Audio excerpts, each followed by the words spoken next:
आज हम आप लोगों को श्री शिव महापुराण के रुद्र संहिता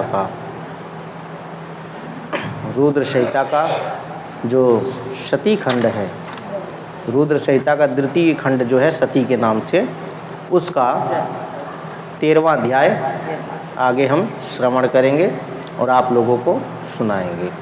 आप लोग भक्ति भाव से भगवान को ध्यान लगा करके जय श्री सीताराम, जय श्री शिव, सब लोग ध्यान लगा के भक्ति भाव से एकाग्र चित्त करके शांति से सुनेंगे बिल्कुल।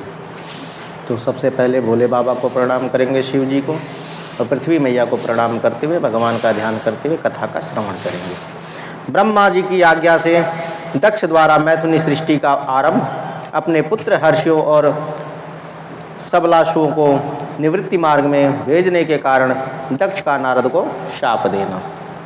ब्रह्मा जी कहते हैं, नारद प्रजापति दक्ष अपने आश्रम पर जाकर मेरी आज्ञा पा हर्ष भरे मन से नाना प्रकार की मानसिक सृष्टि करने लगे। उस प्रजा सृष्टि को बढ़ती हुई न देख प्रजापति दक्ष ने अपने पिता यानी मुझ ब्रह्मा से कहा। दक्ष बोले, ब्रह्मन तात प्रजानाथ, प्रजा बढ़ नहीं रही है। प्रभु, मैंने जितने जीवों की सृष्टि की थी वे सब उतने ही रह गए। प्रजानाथ, मैं क्या करूं? जिस उपाय से ये जीव अपने आप बढ़ने लगे वह मुझे बतलाइए, तदनुसार मैं प्रजा की सृष्टि करूंगा, इसमें संशय नहीं है। ब्रह्मा जी ने कहा, ब्रह्मा जी कहते हैं, मैंने कहा, तात प्रजापते दक्ष, मेरी उत्तम बात सुनो और उसके अनुसार कार्य करो। सूर्य श्रेष्ठ भगवान शिव तुम्हारा कल्याण करेंगे। प्रजेश प्रजापति पंचजन वीरण की जो परम सुंदरी स्त्री असिकनी है, उसे तुम पत्नी रूप से ग्रहण करो। स्त्री के साथ मैथुन धर्म का आश्रय ले तुम पुनः इस प्रजा सर्ग को बढ़ाओ।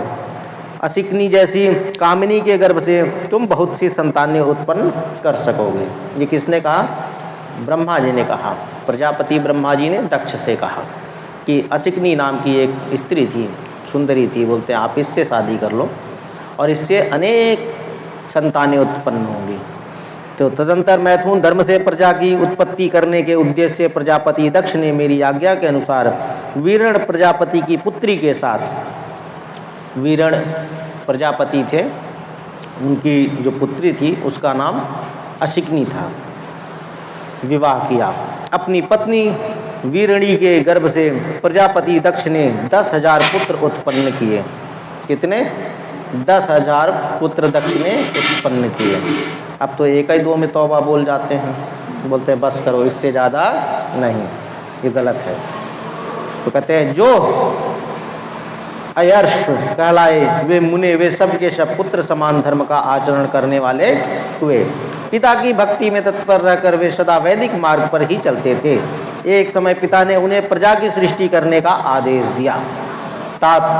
तब वे सभी दाक्षायण नामधारी पुत्र सृष्टि के उद्देश्य से तपस्या करने के लिए पश्चिम दिशा की ओर गए। वहाँ नारायण सर नामक परम पावन तीर्थ है, जहाँ दिव्य सिंधु नद और समुद्र का संगम हुआ है। उस तीर्थ का जल ही निकट से स्पर्श करते उनका अंतःकरण शुद्ध एवं ज्ञान से संपन्न हो गया। उनकी आंतरिक मल राशि धुल गई और वे परम हंस धर्म में स्थित हो गए। दक्ष के वे सभी पुत्र पिता के आदेश में बंधे हुए थे, क्योंकि पिता ने बोला था प्रजा सृष्टि करनी है, आगे बढ़ाना है। अतः मन को सुस्थिर करके प्रजा की वृद्धि के लिए वहाँ तप करने लगे।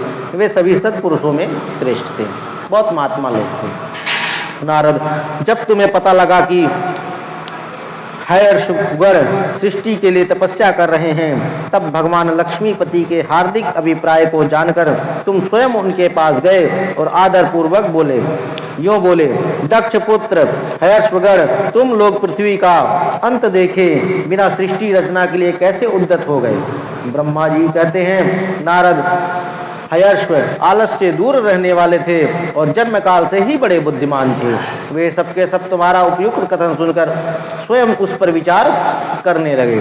उन्होंने यह विचार किया कि जो उत्तम शास्त्र रूपी पिता के निवृत्तिपरक आदेश को नहीं समझता, वह केवल रज आदि गुणों पर विश्वास करने वाला पुरुष सृष्टि निर्माण का कार्य कैसे आरंभ कर सकता